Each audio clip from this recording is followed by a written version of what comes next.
네, 오늘 말씀의 제목은 지극히 작은 자 하나에게 하지 아니한 것이, 이런 제목 가지고 함께 말씀을 나누고자 합니다. 제가 하나 사진 보여드리는데, 이 사진의 모습은 저 남쪽 통영에서도 한 시간 반 정도 내려가야 되는 연화도라는 곳입니다.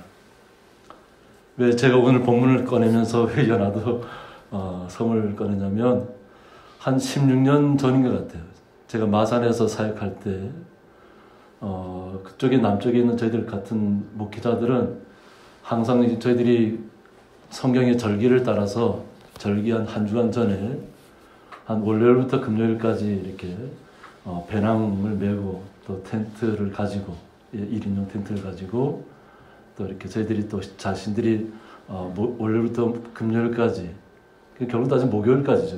금요일날은 다시 해상에서 내려오는 시간이니까 먹을 음식들을 준비해서 갑니다. 준비해서 가서 여름철에는 강원도 쪽으로, 강원도 산 쪽으로 오고, 뭐 절기마다 또 어떤 때는 충청 쪽에 산을 갈 때도 있고 또 부산 쪽에 산을 갈 때도 있는데, 겨울에는 섬으로 갑니다. 겨울에는 섬으로 가는 이유를 아시겠죠? 섬으로 왜 가는지. 네, 따뜻합니다.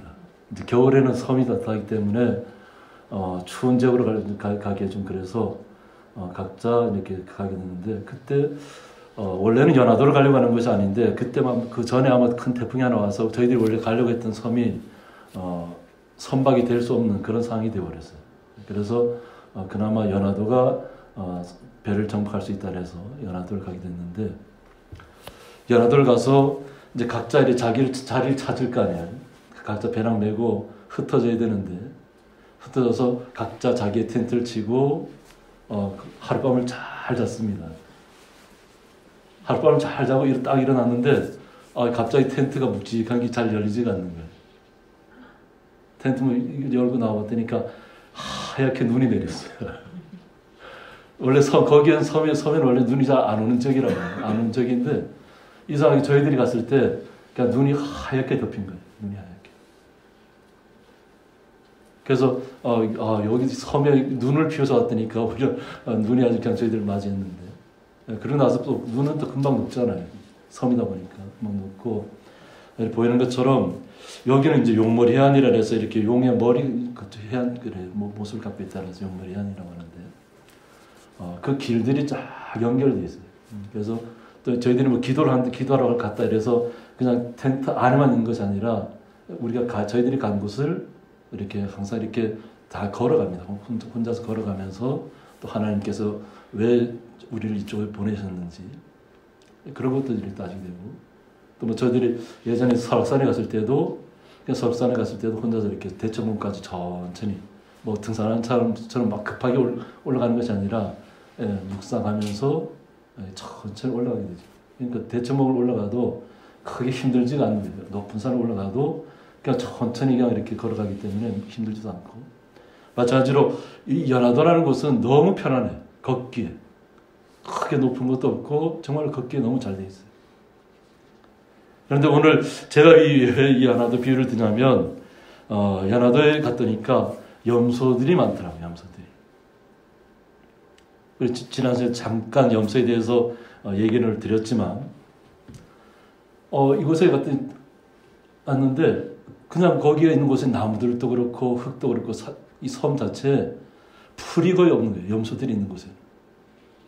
그러니까 나무의 껍질도 염소들이 먹고 또 흙도 막 이렇게 파헤치면서 이러다 보니까 염소떼가 있는 곳은 황폐해지는 거지. 황폐해져. 그러니까 잡식성이잖아요. 뭐든지 먹을 수 있잖아요. 특별히 가리지도 않고. 또 우리 고향에도 마리농장이라고 있습니다. 마리농장이라고 있는데 거기도 가보면 염소떼를 이렇게 방목하다시피 합니다. 그럼 그 주변 쪽은 그냥 이렇게 풀이 하나도 없어요. 다만 그들에게 이렇게 염분, 소금 덩어리만 이렇게 곳곳에 이렇게 던져놓으면 알아서 염분을 취하고, 그리고 이렇게 뭐 나무 껍질이라든가 풀이라든가 이것을 그냥 자신들이 원하는 대로 마음껏 하는 거지, 마음껏.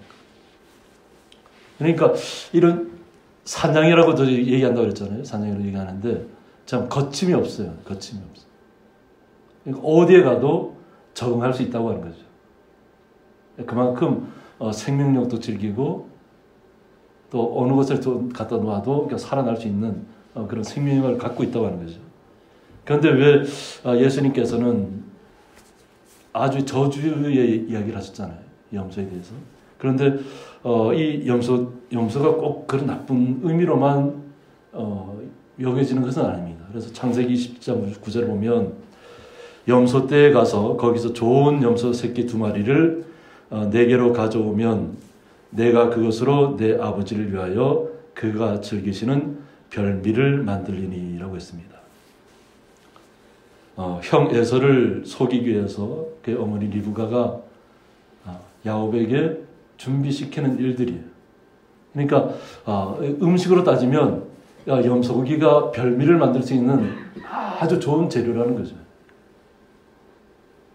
그래서 27장 10절에서는 내가 그것을 내 아버지께 가져다 드려서 그가 죽기 전에 내게 축복하기 위하여 잡수시게 하라. 염소고기를 잘 별미를 만들어서 갖다 드려서 무엇을 받기 위해서요? 축복을 받기 위해서.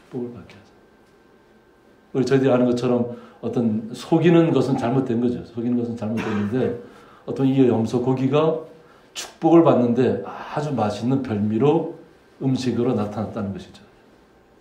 그러니까 저희들도 염소고기를 잘 드시잖아요. 그죠? 염소고기가 우리 몸에 좋다는 걸 알기 때문에 잘 드시는데 그만큼 별미라고 하는 거죠. 염소고기가. 성경에서 음식으로도 따지면 최상품에 속하는 겁니다. 최상품에. 그리고 창세기 27장 15절에 보면 리브가가 집안 자기에게 있는 그의 맏아들 에서의 좋은 의복을 가져다가 그의 작은 아들 야곱에게 입히고 16절에 또 염소 새끼의 가죽을 그의 손과 목에 매끈한 곳에 입히고 라고 했습니다. 어쩌면 이것도 하나의 속이 읽기 위한 것인데 야곱은 피부가 아주 매끈한 사람이잖아요. 근데 에서는 거친 피부를 갖고 있다는 털도 많고 그러다 보니까 염소 가죽을 통해서 형 에서의 모습으로 바꿔주는 그런 것이죠. 어쩌면 가죽이 우리의 신발로도 사용되지만 우리의 의복으로도 사용되잖아요. 양가죽이라든가 염소가죽으로 따지면 우리 양가죽은 많이 들어보셨을 거예요. 양가죽은 많이 들었을 텐데 소가죽 옷도 있고. 그런데 염소가죽이 옷에 대해서는 잘 들어보지 못하셨잖아요. 그죠? 근데 염소가죽도 옷으로 의복으로 사용될 수 있다고 하는 겁니다. 그리고 세 번째는 뭐냐면 출애굽기 26장 7절에 보면 그 성막을 덮는 막 곧 휘장을 염소털로 만들되라고 했습니다. 성막을 덮는 막에도 염소털로 만들었다는 거예요. 그러니까 아마 검은색 염소 이렇게 보면 검은색을 하면 햇빛을 많이 차단하잖아요. 그죠? 햇빛을 차단하고 저희 예배당 지붕도 거의 검은색에 가까운 그런 색인데 그만큼 빛을 차단하면 안에는 열 효율이 좋잖아요. 그죠? 빛을 차단하기 때문에. 그러니까 하나님의 성막도 광야에서 생활할 때 성막도 이 염소털로 이렇게 천을 만들어서 덮었다고 하는 거죠. 그러니까 염소의 의미로 보면 사용되는 것이 너무나도 많이 있습니다. 오늘 예수님 말씀하시는 이런 나쁜 의미가 아니라 어떤 좋은 의미로 음식과 그죠? 옷과 또 이렇게 건축을 성막을 덮는 막으로 또 이렇게 잘 사용될 수 있는 재질을 갖고 있다고 하는 거죠. 또 레위기 42장 22절에 보면 만일 족장이 그의 하나님 여호와의 계명 중 하나라도 부지 중에 범하여 허물이 있는데 그가 범한 죄를 누가 그에게 깨우쳐 주면 그가 흠없는 숫염소를 예물로 가져다가 그 숫염소의 머리에 안수하고 여호와 앞 번제물을 잡는 것에서 잡을지니 이는 속죄제라고 했습니다. 또 저희들이 죄를 지었을 때 그 죄를 해결할 수 있는 속죄 제물로 사용했던 것이 염소라고 합니다. 죄를 탕감받기 위해서 이 염소를 통해서 순염소를 예물로 가져갔다고 하는 거죠. 그리고 그 머리에 안수하고 그 번제물 앞에서 그것을 잡았다고 하는 거죠. 우리를 대신해서 이 염소를 결국 바쳤다는 거죠. 그러니까 우리를 대신하는, 우리의 죄를 대신하는 역할도 이 순염소가 감당을 했다고 하는 겁니다. 그런데 오늘 예수님께서는 비유를 통해서 마태복음 25장 41절에 왼편에 있는 자들에게 이르시되 저주를 받은 자들아. 염소의 비유를 하면서 저주를 받은 자들이라는 거예요. 저주를 받은 자들. 나를 떠나서 마귀와 그 사자들을 위하여 예비된 영원한 불에 들어가라 하겠습니다. 예수님께서 양과 염소를 구분시키면서 저주를 받았다는 거예요. 저주를 받았다. 그 영원한 불에 들어갈 것이다. 이것은 직접적으로 그 염소를 얘기하는 것이 아니라 지금 잘못된 일을 한 이스라엘의 바리새인이라든가 사두개인이라든가 유대인들 중에 주님을 영접하지 아니한, 그리고 예수님을 죽이려 앞장섰던 그들을 향해서 하시는 이야기예요. 하나님을 섬기지 못하고 주님을 구주로 받아들이지 못하고 그냥 자기 멋대로 했다는 거예요. 자기 멋대로. 어떻게 보면 이 염소의 기질이 그냥 자기 하고 싶은 대로 그냥 하는 거죠. 자기 하고 싶은 대로. 생활력도 강하잖아요. 뭐 누가 도와주지 않아도 스스로 개척할 수 있잖아요. 다 모든 것. 그러다 보면 모든 것이 자기로 말미암아 비롯됐다고 생각하면 오만한 자리에 갈 수 있는 거죠. 어떤 비유적인 부분이기 때문에 어떤 염소의 어떤 그 성질에 대해서 어떤 우리 하나님 주님을 영접한 분들과 주님을 영접하지 않은 분들의 어떤 그 생활상의 태도를 보면 알 수 있다고 하는 거죠. 그러니까 영원한 불에 들어갈 수밖에 없다. 그런데 왜 영원한 불에 들어갈 수밖에 없는가? 그것을 오늘 예수님께서 양에게도 왜 천국에 들어갈 수밖에 없느냐를 똑같은 비유를 통해서 이야기하고 있다고 하는 겁니다. 42절에 보면 내가 줄일 때에 너희가 먹을 것을 주지 아니하였고 목마를 때에 마시게 하지 아니하였고 나그네 되었을 때에 영접하지 아니하였고 헐벗었을 때에 옷 입히지 아니하였고 병들었을 때와 옥에 갇혔을 때에 돌보지 아니하였느니라 하시니 그들도 대답하여 이르되 주여 우리가 어느 때에 주께서 줄이신 것이나 목마르신 것이나 나그네 되신 것이나 헐벗으신 것이나 병드신 것이나 옥에 갇히신 것을 보고 공양하지 아니하더이까 하고 이렇게 반문합니다. 자신들도 할 수 있는 역할을 다 했다고 하는 거죠. 그런데 예수님께서는 나에게 그렇게 하지 않았다. 그러니까 자신들은 예수님을 직접적으로 그렇게 한 적이 없다고 하는 거죠.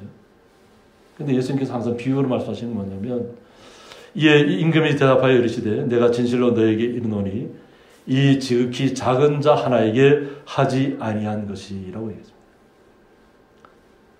그러니까 우리가 크게 염두에 두지 않는 지극히 작은 자 한 사람에게 우리가 어떤 모습으로 다가갈 것인가 하는 부분입니다. 그러니까 초신자와 어떤 처음 주님을 영접하는 분들의 입장에 봤을 때는 말씀을 많이 알지는 못하잖아요. 그죠? 그러나 그 마음에는 이미 주님께서 부르셨으면 그 마음에는 주님의 사랑이 가득 차 있다고 하는 거예요. 그런데 많은 사람들이 착각하는 것이 뭐냐면 나는 교회를 오랫동안 다녔으니까 또 성경 말씀을 많이 들었으니까 나는 많이 아는 사람이고 처음 들어온 사람은 세진자니까 아무것도 모르는 사람 이렇게 치부하면 안 돼요. 이미 주님께서 부르셨을 때에는 그에게 은혜를 허락하셨다는 거죠. 하나님이 귀한 사람으로 불러주셨는데 자신이 나보다 못하는 사람 이렇게 해서 가까이 두면 안 될 사람 이렇게 판단하면 안 되잖아요. 우리는 뭐 이렇게 시골이니까 인원도 적고 이러니까 그런 일들이 별로 없는데 도시에서 이렇게 목회를 해보면 도시에서는 누가 어떤 분이 왔다 갔는지도 잘 모를 때가 많아요. 그래서 어떤 분들은 일부러 큰 교회를 가는 경우가 있어요. 왜 큰 교회를 가냐면 그냥 예배만 참석하고 아무도 자기를 알아보지 못하니까 뭐 인사할 필요도 없고 그냥 예배만 드리고 자신은 그냥 바로 나오면 된다는 거죠. 특별히 아는 사람이 없으니까. 그러니까 자기는 말씀만 듣고 하나님을 예배하고 은혜만 받겠다는 것이죠. 그러니까 많은 사람하고 접촉하고 싶지 않다는 얘기예요. 그냥 온전하게 주의 말씀 듣고 하나님께 예배하는 것으로 자신은 만족하는 것이죠. 그러다 보니까 오히려 많은 목회자들이 있지만 뭐 큰 교회 가면 목사님들도 숫자가 엄청나게 많습니다. 뭐 전사님들도 엄청나게 많고. 그런데 그분들도 자기가 맡은 구역에 있는 분들만 접촉을 하지 그 외적인 부분들은 몰라요. 그 다 감당할 수가 없다고 하는 거죠. 이제 그런 상황에서 우리가 어떤 상대방을 판단할 수는 없잖아요. 그죠? 그리고 또 우리가 하나님 앞에 예배하러 온 것이지 우리가 어떤 상대방을 판단하기 위해서 온 것이 아니잖아요. 내 자신이 주님 앞에 온전하게 예배하는 것 때문에 나온 것이지 내가 주위 사람에게 내 옆에 사람에게 잘 보이기 위해서 예배하러 온 것이 아니라는 거예요. 그런데 많은 사람들이 딱 선입관을 가지고 있어요. 그래서 누추한 모습을 보이면 저 사람 가까이 하지 말아야 될 사람. 이렇게 스스로 판단해버리면 오히려 그들이 스스로 바리새인이 되어버립니다. 그냥 믿음을 겉모습으로는 판단하는 거죠. 겉모습은. 그래서 우리 하나님의 사람들은 아마 저는 그런 것 같아요. 이 염소의 비유를 든 이유가 뭐냐면 염소는 너무 똑똑해요. 그냥 생활력도 가능하고 뭐든지 다 스스로 해결할 수 있고. 그런데 양은 어때요? 눈도 어둡고 뭐 스스로 해결할 수 있는 일들이 거의 없었잖아요. 그죠? 목자가 지켜줘야만 되고 목자가 일으켜줘야만 되고 그냥 스스로 할 수 없는 것들이 거의 없는데 이 염소는 그냥 자기가 하고 싶은 대로 뭐든지 다 할 수 있다고 하는 거죠. 어떻게 보면 우리 이런 표현하면 어떨지 모르겠는데 좀 기고만장한다 이 표현. 나는 뭐 그 누구에게도 뒤지지 않는다. 또 이게 순염소들이 싸우는 이 모습을 이 영상으로 보면 굉장히 강하게 그냥 서로 머리와 머리 뿔을 갖다 대요. 깡깡 부딪혀요. 지칠 때까지 어느 한쪽이 물러설 때까지 그냥 서로 뿔을 가지고 우리가 상상한 그 톤수가 엄청나다 그래요. 이 갖다 서로 부딪히는 그 소리가 그냥 딱딱 소리가 나요. 그런데도 그냥 서로 계속해서 막 붙는 거죠. 자기가 대장이 되겠다는 거죠. 자기가 지도자가 되겠다는 거죠. 자기가 지금 자신들하고 함께 있는 들을 자기가 다스려야 된다고 하는 거죠. 그것을 하기 위해서 그냥 뭐 자기가 죽는 줄 모르고 계속 갖다 박는 거예요. 어느 하나가 죽든지 말든지 하나 물러설 때까지. 그러니까 이것이 아마 이 염소의 비유를 들으지 않았나 생각해요. 그러니까 우리는 주님의 말씀을 따라가고 주님께서 우리에게 주시는 은혜로 주님께서 주시는 그 삶의 어떤 우리 마음속의 기쁨을 통해서 우리가 살아가야 되는데 그냥 모든 걸 다 스스로 해결하려고 하는 거죠. 그리고 좀 이렇게 좀 자신보다 못하다고 생각하는 사람은 그냥 가까이 하지 아니하고 그냥 멀리하고 그냥 자신하고 비슷한 사람들만 또 자신보다 좀 뛰어나다고 하는 사람하고만 어울리려고 하면 거기에서 이렇게 갈라지게 되는 거죠. 갈라지게. 그래서 아마 예수님께서 이 염소의 비유를 들으시지 않았나 이렇게 생각합니다. 그래서 이 지극히 작은 자 하나에게 하지 아니한 것이 곧 내게 하지 아니한 것이니라고 말씀하고 있습니다. 그래서 그들은 영벌에 의인들은 영생에 들어가리라고 말씀하셨습니다. 그래서 염소와 같은 그런 행동을 하는 모든 자들은 영원한 벌, 영원한 불의 수월로 들어갈 것이다 하는 겁니다. 그런데 오직 주님만을 의지하고 주님만을 사랑하고 주의 말씀대로 함께 기뻐하고 즐거워하면서 우리보다 더 연약한 분들을 위해서 서로 위로하는 말을, 서로 이끌어주는 말을, 함께 손잡고 가는 그런 역할을 하는 분들에게는 영원한 생명으로 인도하신다는 영원한 생명으로. 그래서 이 순염소에 대해서 좀 말씀을 좀 더 살펴봐야 되는데 다니엘서 8장 8절에 보면 숫염소가 스스로 심히 강대하여 가더니라고 했습니다. 숫염소가 다니엘의 꿈에 나타났는데 스스로 심히 강대하여져 갔다는 거였어요. 그리고 강성할 때 그 큰 뿔이 꺾이고라고 했습니다. 한번 어느 정도 자신이 뭐 크게 뿔이 자라났는데 그 뿔이 한 번은 꺾였다고 하는 거죠. 근데 그 뿔이 꺾이고 나서 그 대신에 현저한 뿔 넷이 하늘 사방을 향하여 났더라고 했습니다. 큰 뿔이 꺾이고 났는데 또 뿔이 4개가 또 하늘 사방을 향해서 났더라. 또 8장 11절에서는 또 스스로 높아져서 군대의 주제를 대적하며라고 했습니다. 스스로 높아졌다는 거예요. 이것은 어느 하나의 제국을 얘기합니다. 어떤 개인을 얘기하는 것이 아니라, 근데 그 개인, 이 제국을 이루려면 어떻게, 그 안에 지도하는 사람들이 있잖아요. 근데 이 지도하는 사람들이 자신들이 겸손하게 해서 하나님 앞에 부름을 받아서 큰 나라를 이룬 것이 아니라 스스로 높아졌다. 스스로 높아졌다. 그 당시에는 창과 칼과 활로 그냥 무자비하게 누구든지 싸워서 죽이면 자기가 승자가 되는 거잖아요. 그리고 자신이 뛰어나다고 스스로 생각하는 거죠. 이제 그렇게 되어버렸다고 하는 거죠. 그래서 군대의 주제를 대적한다고 하는 것은 뭐냐면 결국은 하나님의 군대를 대적하는 것하고 같습니다.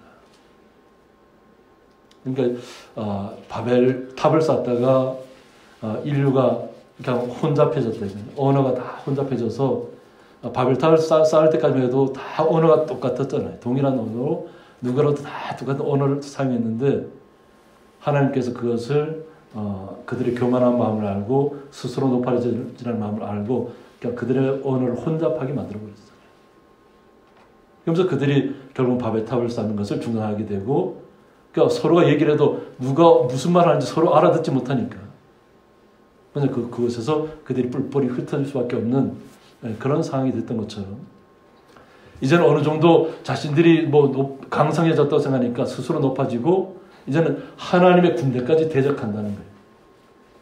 이 세상만 있다고 생각하는 거죠. 이 세상 속에서 자신들이 군림하고 있다고 생각하는 거예요. 그러니까 하나님의 나라를 염두에 두지 않는 것이죠. 그리고 그에게 매일 드리는 제사를 없애버렸다고 했습니다. 그러니까 하나님 앞에 매일 드리는 제사를 없애버렸다는 거죠. 하나님 앞에 매일 드리는 제사가 필요 없다고 하는 거죠. 왜 그 번제물을 드리냐고 하는 거죠. 자신들이 이미 이룰 만큼 다 이루었는데 무엇이 부족해서 우리가 하나님 앞에 나아가냐고 하는 거죠. 그리고 그의 성소를 헐었으며 라고 했습니다. 하나님의 전도 헐어버렸다는 거예요. 그러니까 아무것도 눈앞에 자신들이 자신들을 가로막을 건 아무것도 없다고 생각하는 거죠. 그러니까 자신들이 권력을 쥐고 있으면 최고라는 생각을 가지고 무조건 밀어붙이면 된다는 생각을 가졌다는 거예요.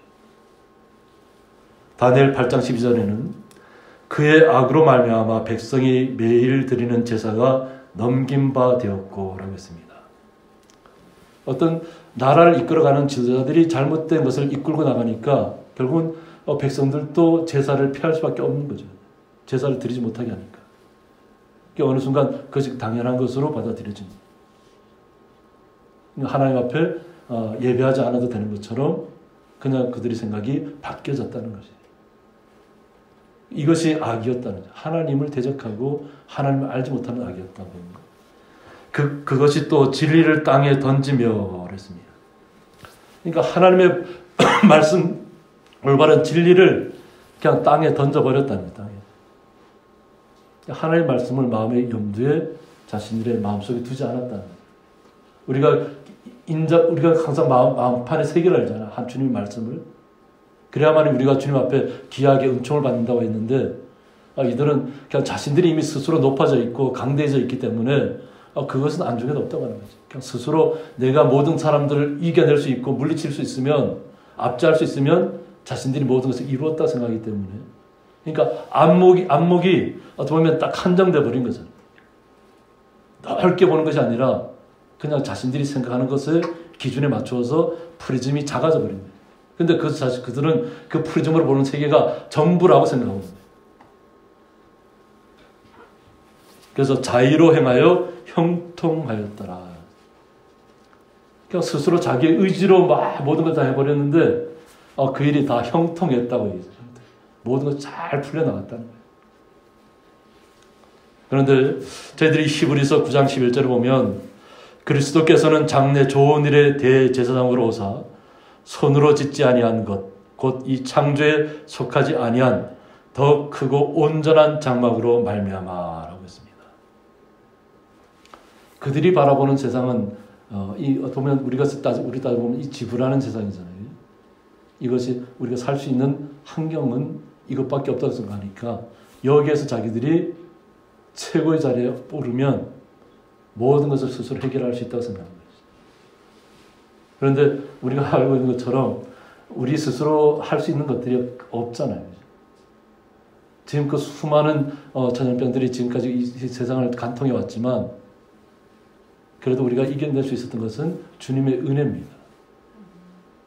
그런데 많은 사람들이 어떤 백신만 만들면 되는 것처럼 착각하고 있잖아요. 그러니까 백신만 만들어내서 전 세계 사람들이 다 백신을 맞으면 그럼 그냥 완전 그냥 모든 것이 다 평탄화 될까요? 아마 이 백신이 완전하게 성공하고 나면 아마 우리가 깨닫지 못하고 그러니까 주님 앞에 온전히 돌아서지 못한 가운데 계속 거한다면 스스로 교만해져서 스스로 할 수 있다 생각한다면 또 다른 질병이 우리에게 또 다가올 것입니다. 우리가 생각하지 못한 질병들이.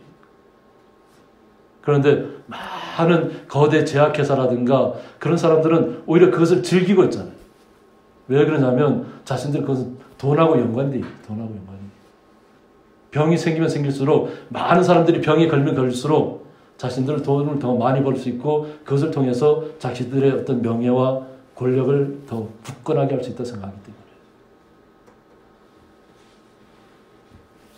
우리는 이 세상 속에서 머물러 있지 말아야 될 점이 있습니다.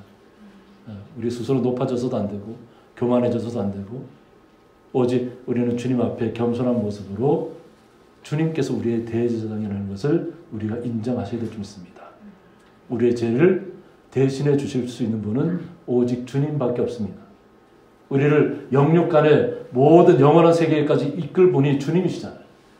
그러니까 우리가 살아가는 눈에 보이는 세계가 끝이 아니라 오직 히브리서 9장 12절에 말씀하는 것처럼 염소와 송아지의 피로 하지 아니하고 오직 자기의 피로 영원한 속죄를 이루사 단번에 성소에 들어가셨느니라고 말씀하고 있습니다. 오직 주님 자신의 피로 우리를 속죄해 주셨다는 거예요. 세상의 힘으로 권력으로 자신들을 스스로 의롭게 할 수 없습니다. 한정된 그들의 눈으로 바라보는 것밖에 없어요. 그러니까 어떻게 보면 저희들은 프레임에 갇혔다 이렇게 얘기하죠. 프레임에 갇혔다. 그러면 그 밖의 것을 보지 못하는 거예요. 보통 우리가 4차원의 세계까지만 얘기하잖아요. 그죠? 근데 학자들을 보면 12차원의 세계까지 얘기해요. 12차원의 세계. 그리고 이 세계가 원통형으로 되어 있다는 거예요. 원통형. 우리가 생각한 차원을 뛰어넘어요. 이건 제가 목회자 신학을 하기 전에 이것은 그 당시에 전에 나왔던 이야기들이에요. 하나님께서 생각하는 세계와 우리가 생각하는 세계는 전혀 상상을 초월합니다. 그런데 달에 가서 흙을 가져왔다, 화성에 가서 흙을 가져왔다, 그것이 자기들의 어떤 우주를 정복할 수 있는 것처럼 탐험할 수 있는 것처럼 얘기하지만 그것은 아무것도 아니에요. 그 흙 좋은 가져왔다고 그것이 세상이 바뀌나요? 하나님께서 우리를 이 땅에 살게 한 이유가 있어요. 뭐냐면 오직 주님이 아니면 우리가 살 수 없다는 것입니다. 내가 지금 숨쉬고 있는 것도 이렇게 우리가 자유롭게 서로를 바라보고 웃을 수 있는 것도 주님께서 우리에게 주신 기쁨이에요. 주님의 사람들이 이 기쁨을 서로 나눠야 되지 않겠어요? 그죠? 이거 나눌 수 있는 은혜는 뭐냐면 주님께서 우리와 함께 하시기 때문에 주님께서 나를 살려주셨기 때문에 주님께서 나를 위해서 희생하셨기 때문에 우리가 서로 이 자리에서 주님을 예배할 수 있고 주님의 이름으로 기도할 수 있고 우리의 연약함을 주님 앞에 내려놓을 수 있는 것입니다. 오히려 우리의 연약함을 주님 앞에 내려놓을 때에 주님께서 우리를 살리신다고 하시는 거죠. 그런데 스스로 뭔가를 해보겠다고 하다 보면 아무런 의미가 없어요. 뉴스에 보니까 90세 되신 분이 세계 최초로 백신을 맞았다고 하더라고요. 그러면서 그분이 다른 분들에게도 빨리 백신 맞으라고 이렇게 홍보하는 영상을 좀 봤는데 우리의 인생이 그냥 90세, 100세, 120세에 머물러 있는 건가요? 우리는 주님 앞에 영원한 세상을 생명으로 갈 수 있도록 허락받았잖아요. 그러니까 영원한 세상을 꿈꾸고 있잖아요. 날마다. 그런데 우리가 이 유한한 세계에서 그냥 내 생명을 오랫동안 생명을 유지하는 것만이 최고가 아니에요. 이 세상에는 오히려 돈이 많은 것 때문에 자신들이 고통받는 사람들이 너무 많이 있어요. 이것은 뭐 제가 시간적으로 다 얘기할 수는 없지만 우리는 주님의 아니면 우리는 주님의 나라를 갈 수가 없습니다. 예수님께서 왜 양과 염소의 비유를 들어서 염소 같은 자는 천국을 소유할 수 없다는 거예요. 영원한 불로 가야만 된다는 거예요. 그래서 뭐냐면 스스로 모든 것을 다 해결할 수 있다고 생각하지 말라는 거예요. 우리에게는 내 자신이 강한 것이 아니라 주님이 나와 함께하기 때문에 강한 것입니다. 우리의 육체가 뭐 철처럼 뭐 아이언맨처럼 쇠처럼 강하기 때문에 우리가 강한 것이 아니에요. 주님이 나와 함께하기 때문에 나에게 생명의 피가 흐르기 때문에 그냥 쇠도 녹일 수 있는 그런 마음을 우리는 가지고 있는 것이. 뭐 만화에서나 영화에서나 이런 마블 영화에서 나온 것처럼 우리가 그런 육체를 가질 수는 없잖아요, 그죠? 상상 속에서는 우리가 온몸을 그냥 철판으로 두르고 있으면 행복할까요? 그것이 우리의 생명을 보장해 주는 것이 아니에요. 우리의 마음이 주님께로 향해 있어야 됩니다. 주님께서 우리의 삶을 주관해 줄 줄 믿습니다.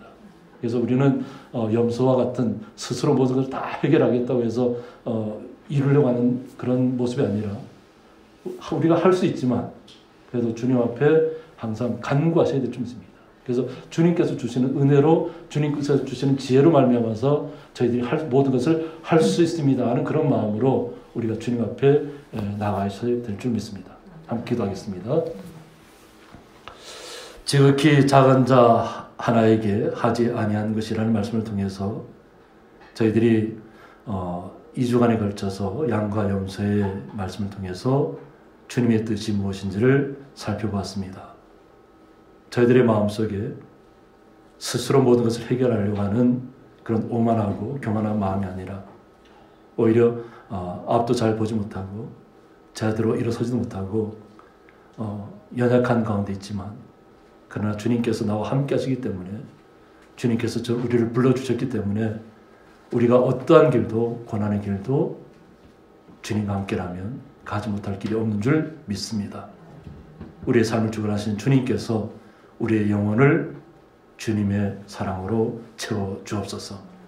주님의 피로 우리의 생명력 있게 살아갈 수 있도록 우리를 이 땅에서 더욱더 주님을 의지함으로 더욱더 힘있고 강하게 살아갈 수 있도록 주께서 은혜를 더하여 주옵소서.